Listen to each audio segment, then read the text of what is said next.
بالله من الشيطان الرجيم من يطع الرسول فقد أطاع الله عن أم عاتية رضي الله تعالى عنها قالت قال النبي صلى الله عليه وسلم لا النبي يسلمون به أقدام الأيام ومواضع الوضوء منها رواه البخاري ومسلم। সম্মানিত সর্বপ্রথম আমরা আল্লাহর প্রশংসা করি, সকলে পড়ি আলহামদুলিল্লাহ। অতঃপর রাসূল সাল্লাল্লাহু আলাইহি ওয়াসাল্লামের উপর শতকোটি সালাত ও সালাম অবতীর্ণ হোক। আল্লাহুম্মা সাল্লি আলা মুহাম্মাদি ওয়া আলা আলি মুহাম্মাদ সাল্লাল্লাহু আলাইহি ওয়াসাল্লাম। আজকের দিনের খুতবার বিষয়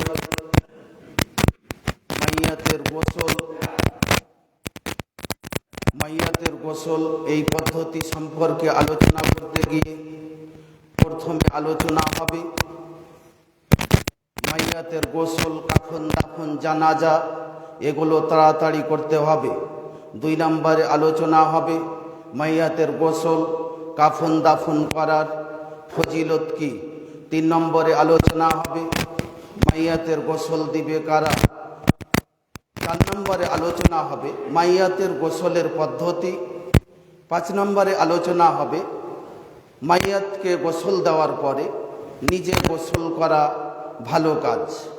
আমরা গুরুত্বপূর্ণ এই বিষয়টি আজকে আলোচনা করব। মাইয়াতের গোসল সম্পর্কে এই সমস্ত আলোচনাগুলো জুমা মসজিদের খুতবাতে কমই আলোচনা হয়। এটি একটি গুরুত্বপূর্ণ বিষয়, তাই পুরুষ নারী সকলকেই এই বিষয়টি মনোযোগ সহকারে শুনতে হবে। আমরা শোনার পরে যেন আমল করার চেষ্টা করি, আমিন। মাইয়াতের গোসল, কাফন দাফন এই বিষয়ে কোরআন মাজিদে কিছুই বলা হয়নি।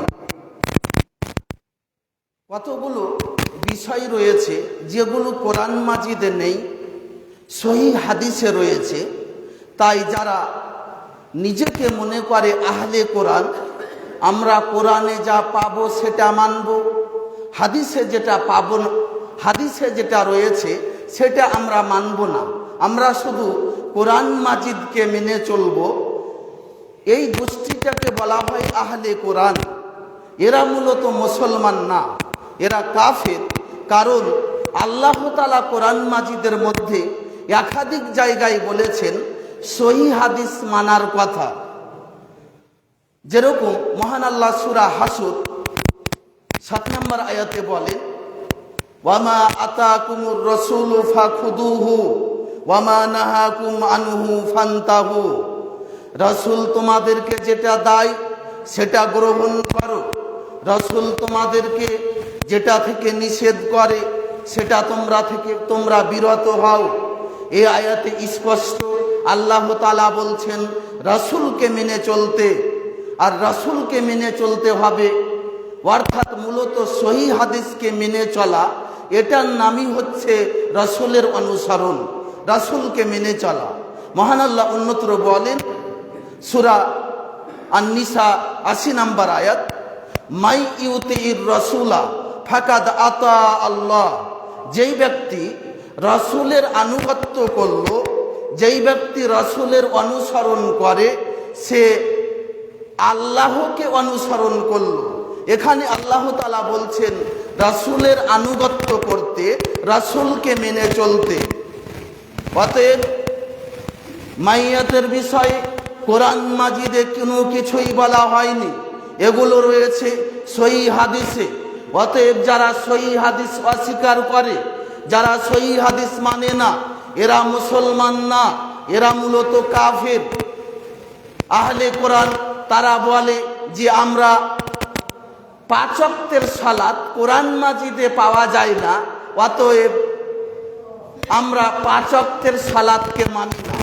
সালাতকে আল্লাহ তাআলা স্পষ্টভাবে 5 ওয়াক্তে ফরজ করেছে, এরকম কোরআন মাজিদে কিছু বলা হয়নি।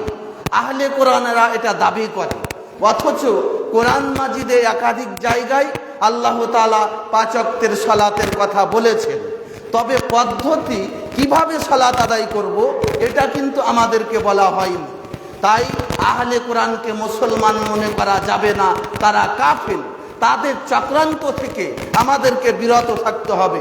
আমরা বলছিলাম যে মাইয়াতের গোসল, এই পদ্ধতি সম্পর্কে প্রথমে আলোচনা। মাইয়াতের গোসল, কাফন দাফন এগুলো অতি তাড়াতাড়ি সম্পূর্ণ করতে হবে। একজন মুসলিম ব্যক্তি মারা গেল, তাকে আপনি 24 ঘন্টা রেখে দিবেন, তাকে 12 ঘন্টা রেখে দিবেন, এটা শরীয়ত বলে না। 3-4 ঘন্টার ভিতরে তাকে অতি তাড়াতাড়ি দাফন করার ব্যবস্থা করতে হবে। সহিহ বুখারী 1315 নম্বর হাদিসটি দেখেন। আবু হুরায়রা রাদিয়াল্লাহু তাআলা আনহু বলেন, রাসূল সাল্লাল্লাহু আলাইহি ওয়াসাল্লাম বলেছেন, আসরিউ বিল জানাজা, তোমরা জানাজা দ্রুত সম্পাদন করো, তোমরা জানাজা দ্রুত নিয়ে চলো। ফাইন ইয়াকুন খায়রান তুকাদ্দিমুহা ইলাইহি, কারণ লোকটা যদি সৎ হয়, লোকটা যদি ভালো হয়, তাহলে তোমরা তাকে দ্রুত তার কল্যাণের দিকে পৌঁছে দাও।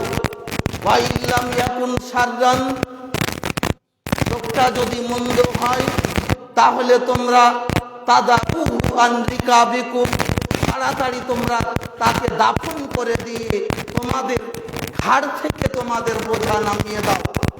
সহিহ বুখারী 1315 নম্বর হাদিস, তিরমিজি 1015 নম্বর হাদিস।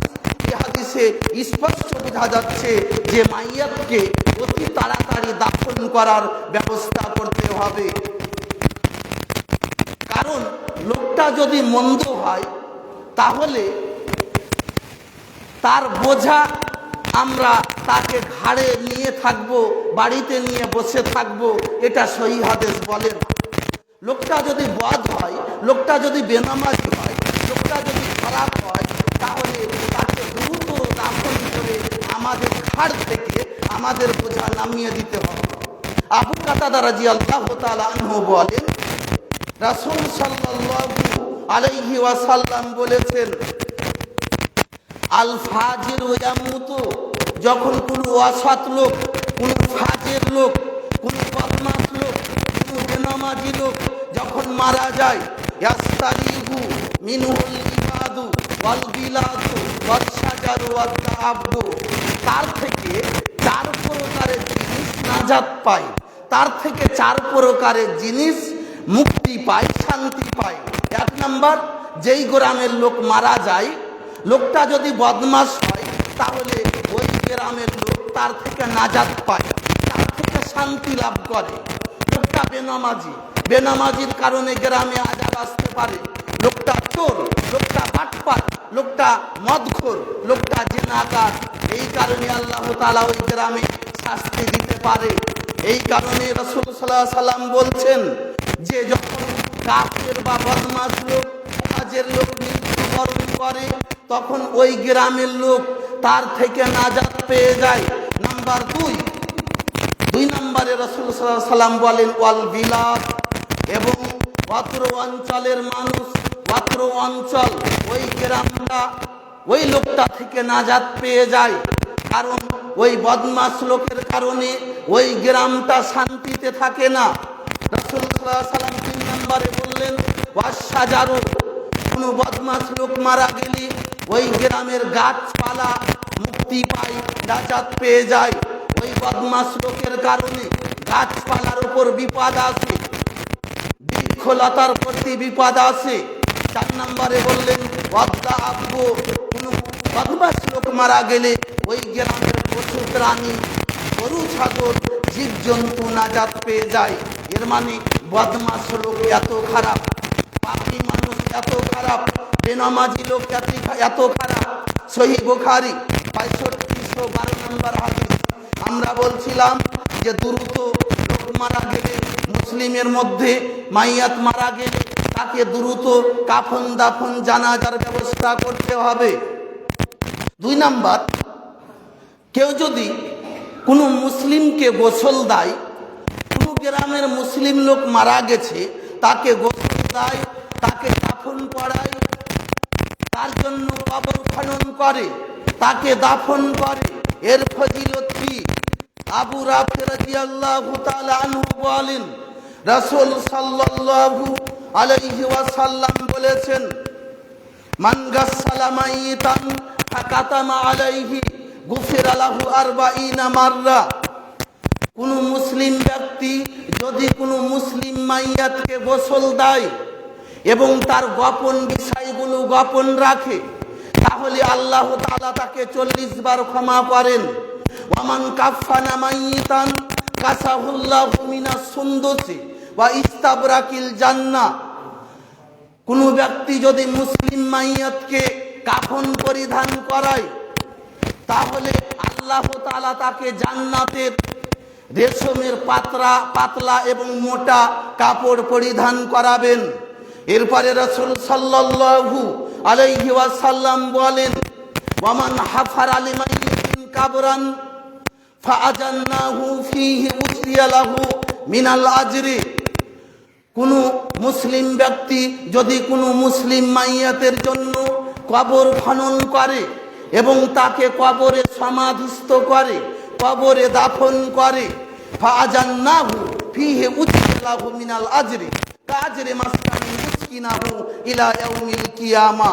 তাহলে ওই লোকটাকে ওই ঘরের সমপরিমাণ নেকি দান করা হবে, যে ঘর সে কাউকে কিয়ামত পর্যন্ত বসবাস করার জন্য দান করে দিয়েছে।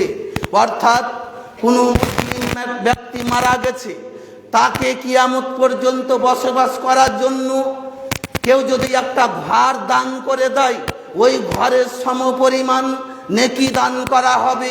যে ব্যক্তি কোনো মুসলিম মাইয়াতের জন্য কবর খনন করবে এবং তাকে তাতে দাফন করবে। হাদিস মুস্তাদরাক আলা সাহিহাইন 1347 নম্বর হাদিস, 1380 নম্বর হাদিস, সহিহ তারগিব 3492 নম্বর হাদিস। আমরা বিষয়টি বুঝার পরে আমল করার চেষ্টা করি। আমিন।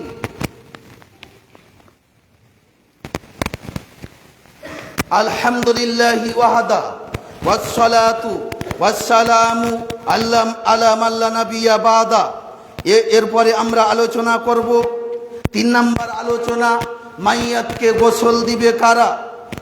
প্রথমত, কোনো মুসলিম ব্যক্তি মারা গেছে, সে যদি কাউকে ওয়াসিয়ত করে গিয়ে থাকে যে অমুক অমুক ব্যক্তি আমার গোসল দিবে, তাহলে তারা বেশি তার গোসল দেওয়ার হকদার।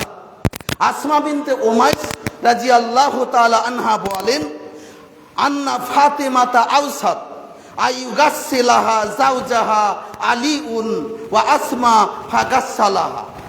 আসমা বিনতে উমাইস তিনি বলেন, ফাতিমা রাদিয়াল্লাহু তাআলা আনহা ওয়াসিয়াত করেছিলেন যে তার গোসল দিবে তার স্বামী আলী রাদিয়াল্লাহু তাআলা আনহু এবং আসমা ফাগাসসালাহা, তারা দুইজন তার গোসল দেয়।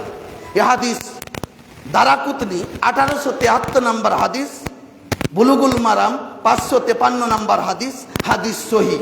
তাহলে 1 নাম্বার, যে কোন মুসলিম মাইয়াত মারা গেছে, পুরুষ হোক নারী হোক, দেখতে হবে সে কাউকে ওয়াসিয়াত করেছে কিনা।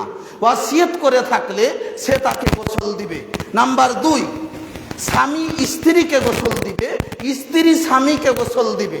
অনেক মানুষের ধারণা যে স্বামী মারা গেলে স্ত্রী নাকি তার থেকে তালাক হয়ে যায়, এই কারণে স্ত্রী স্বামীকে গোসল দিতে পারবে না।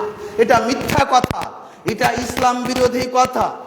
স্বামী স্ত্রীকে গোসল দিবে, স্ত্রী স্বামীকে গোসল দিবে।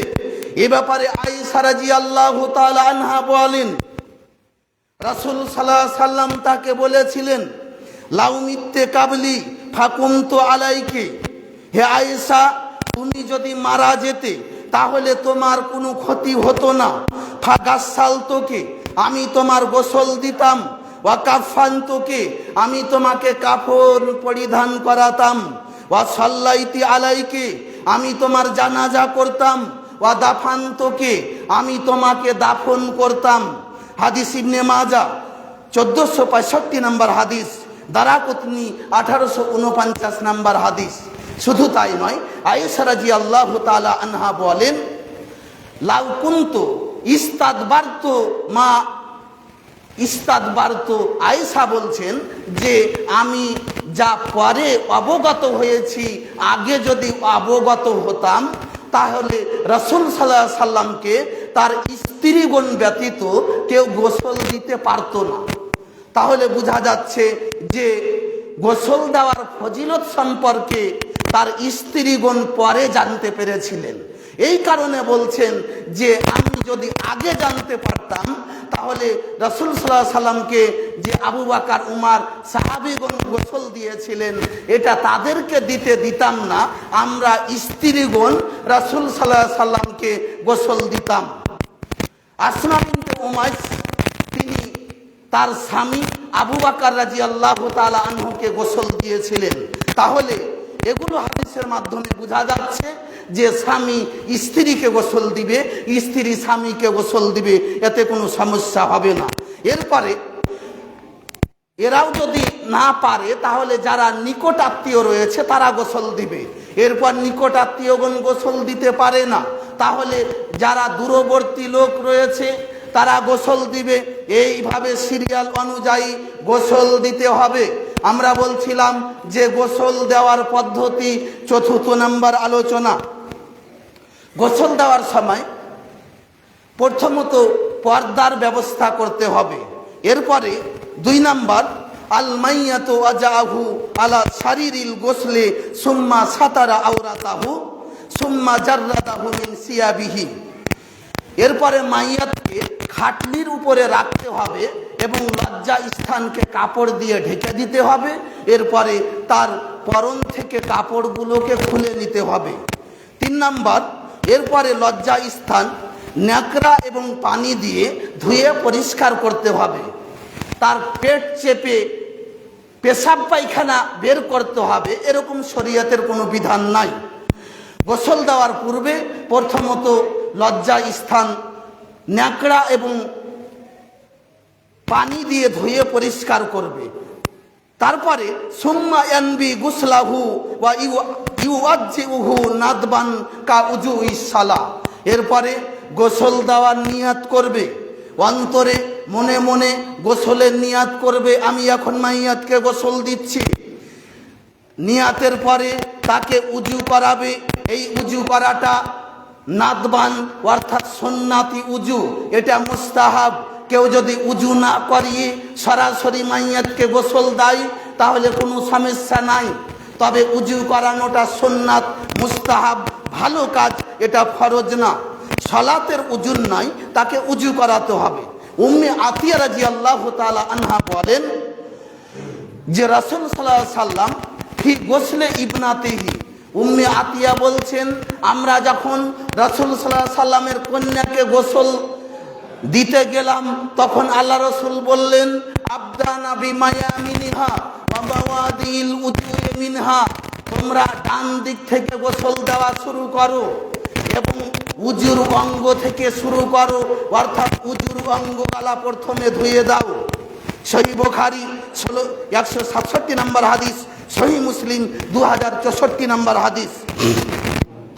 তবে ওয়ালা ইদখিলুল মাআ ফি ফিহি ওয়ালা আনফিহি, যাতে করে মাইয়াতের মুখে এবং নাকে পানি প্রবেশ না করে এই বিষয়ে খেয়াল রাখতে হবে। লাকিন ইদখিলু ইসবাআইহি মাবলুলাতাইনি ফি আনফিহি ওয়া ফামিহি, ভিজা আঙ্গুল দিয়ে তার মুখ এবং নাকে বুলিয়ে দিবে, সেগুলোতে পানি প্রবেশ করাবে না। এরপরে সুম্মা ইয়াগসিলুহু বিল মাই ওয়াস সিদরি আবিস সাবুনি, এরপরে মাইয়াতকে পানি দিয়ে বোরের পাতা সঙ্গে যুক্ত থাকবে, বরই পাতা যুক্ত পানি দিয়ে গোসল করাতে হবে। সেটা গরম পানীয় হতে পারে, ঠান্ডা পানীয় হতে পারে, সেটা কোনো কিছু বলা হয়নি।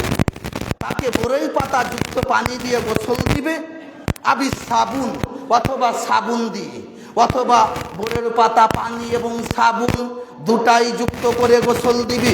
ইয়াবদাউ বিরাসিহি ওয়া লিহিয়াতিহি, প্রথমে তার মাথা এবং দাড়ি থেকে গোসল দেওয়া শুরু করবে, অর্থাৎ প্রথমে মাথা ধুয়ে পরিষ্কার করবে, তার দাড়ি ধুয়ে পরিষ্কার করবে। সুম্মা সিক্কিহিল আইমান, এরপরে তার বাম, সুম্মা সিক্কিহিল আইমান মিন উনুকিহি ইলা কাদামিহি, তার ডান দিক থেকে গোসল দেওয়া শুরু করবে। প্রথমে ডান কাঁধ ধৌত করাবে, ওপর দিক থেকে নিচ দিকে যাবে, এভাবে ধৌত করতে করতে সুম্মা ইকাল্লিবুহু আলা জামবিহিল আইসার, এরপরে ডান কাঁধ যখন গোসল দেওয়া হয়ে গেল তাকে উল্টে দিতে হবে। ডান দিক চলে গেল নিচের দিকে, বাম দিক উপর দিকে চলে আসলো। ওয়া ইয়াগসিলু সিক্কিহি জাহরিহিল আইমান, এরপরে ডান দিকের পিঠটা ধৌত করাতে হবে। সুম্মা ইয়াগসিলু জামবিহিল আইসার, এরপরে বাম দিক ধৌত করাবে কাজালিক, এইভাবে। এরপরে সুম্মা ইয়াগসিলুহু মাররাতান সানিয়াতান ওয়া সালিসাতান, এইভাবে দ্বিতীয়বার গোসল দিবে। প্রথমে একবার হয়ে গেল, এরপরে দ্বিতীয়বার গোসল দিবে, তৃতীয়বার গোসল দিবে মিসলুল গোসলিল আউয়াল, প্রথমবারের মতো। ফাইল্লাম ইনাক্কি, যদি এরপরও তার দেহ পবিত্র হয়নি, মনে হচ্ছে যে এখনো দেহ পবিত্র হয়নি, তাহলে আরো বেশি গোসল দিতে পারে। জাদা হাত্তা ইনাক্কি বিতরান, তবে গোসলটা হবে বিজোড়। ওয়া ইয়াজআলু ফিল গোসলাতিল আখিরাতি মাল মাই কাফুরান, তবে শেষের বার গোসল দেওয়ার সময় পানির সাথে কর্পূর মিশিয়ে দিবে। আও তিবান, অথবা সুগন্ধি মিশিয়ে দিবে। সুম্মা ইনাসিফু বিসাউবিন, এরপরে যখন গোসল দেওয়া কমপ্লিট তখন তার পুরা দেহটার একটা কাপড় দিয়ে মুছে দিবে। এরপরে লেখক বলছেন ওয়াল মারাতু ইজালু শারাহা সালাসাতু কুরুনিন, যদি মহিলা হয় তাহলে তার চুলকে 3 ভাগে ভাগ করে 3টা বেনি করে দিবে। ওয়া ইসদিলু বিওয়ারাইহা, এবং পিছন দিকে ছেড়ে দিবে। মহিলাদের গোসল দেওয়ার সময় মহিলাদের চুল খুলে তার মাথা ধোয়াতে কোনো সমস্যা নাই। চুল খুলে তার মাথা সাবুন দিয়ে পরিষ্কার করবে, পানি দিয়ে পরিষ্কার করবে, এতে কোনো অসুবিধা নাই। বুখারী 1260 নম্বরে বর্ণিত হয়েছে। উম্মে আতিয়া রাদিয়াল্লাহু তাআলা আনহা বলেন, আমরা রাসূল সাল্লাল্লাহু আলাইহি ওয়াসাল্লামের মেয়েকে যখন গোসল দিচ্ছিলাম তখন আমরা তার চুলগুলোকে খুলে সেগুলোকে ধুয়ে পরিষ্কার করলাম, অতঃপর 3টা বেনি করে দিলাম এবং পিছন দিকে ছেড়ে দিলাম। হাদিস বুখারী।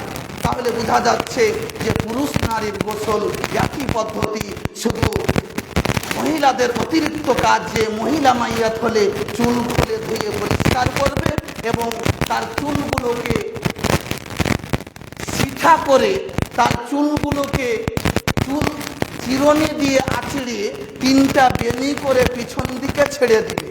এই ব্যাপারে সহিহ বুখারী মুসলিমে একাধিক হাদিস রয়েছে।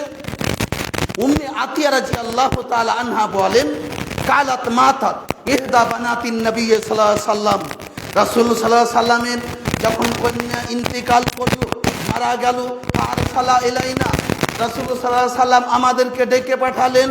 ফাকালা, এবং তিনি বললেন, ইগসিলনাহা বিমাইন ওয়া সিদরিন, তোমরা তাকে গোসল দাও বরই পাতা যুক্ত পানি দিয়ে। ওয়াগসিলনাহা বিতরান, তোমরা তাকে গোসল দাও বিজোড় সংখ্যায়। সালাসান আও খামসান আও সাবান, 3বার করে গোসল দাও, 5বার করে গোসল দাও, অথবা 7বার করে গোসল দাও। ইন রাআইতুন্না যালিক, তোমরা যদি ভালো মনে করো। অন্য বর্ণনায় রয়েছে যে 7বার দেওয়ার পরেও হচ্ছে না, তাহলে আরো বেশি গোসল দিবে, এতে কোনো সমস্যা নাই। হাদিস বুখারী মুসলিম। বুখারী 1263 নম্বর হাদিস, সহিহ মুসলিম 2061 নম্বর হাদিস। আমরা বলছিলাম যে পুরুষ নারীর গোসল দেওয়ার পদ্ধতি একই পদ্ধতি, তবে মহিলাদের গোসল দেওয়ার ব্যাপারে এখানে তার চুলগুলোকে চিরুনি দিয়ে আঁচড়ে 3টা বেনি করে পিছন দিকে ছেড়ে দিবে। এই ব্যাপারে হাদিস রয়েছে বুখারী মুসলিমে, আরও বুখারী 1262 নম্বর হাদিস, সহিহ মুসলিম 2063 নম্বর হাদিস। এখানে উম্মে আতিয়া বলছেন যে জাফারনা সারা বিনতিন নবী সাল্লাল্লাহু আলাইহি ওয়াসাল্লাম সালাসাতা কুরুনিন, নাসিয়াতাহা ওয়া কারনাইহা, আমরা রাসূল সাল্লাল্লাহু আলাইহি সাল্লামের মেয়ের চুলে 3টি বেনি করেছিলাম, 2টা করেছিলাম 2 সাইডে এবং 1টা করেছিলাম সামনের দিকে, এরপরে পিছন দিকে ছেড়ে দিয়েছিলাম। তাহলে এগুলো হচ্ছে গোসল দেওয়ার পদ্ধতি। ওয়াইন খারাজা মিনহু শাইউন, লেখক বলছেন এরপরও গোসল দেওয়ার পরে যদি মাইয়াতের পেশাব পায়খানার রাস্তা দিয়ে কোনো কিছু বেরিয়ে আসে, তাহলে গাসালাল মাহাল্লা, তাকে আর গোসল দেওয়ার প্রয়োজন নাই, শুধু পেশাব পায়খানার জায়গাগুলো ধুয়ে দিবে। ওয়া ওয়াজ্জাহু, এবং তাকে উজু দিবে।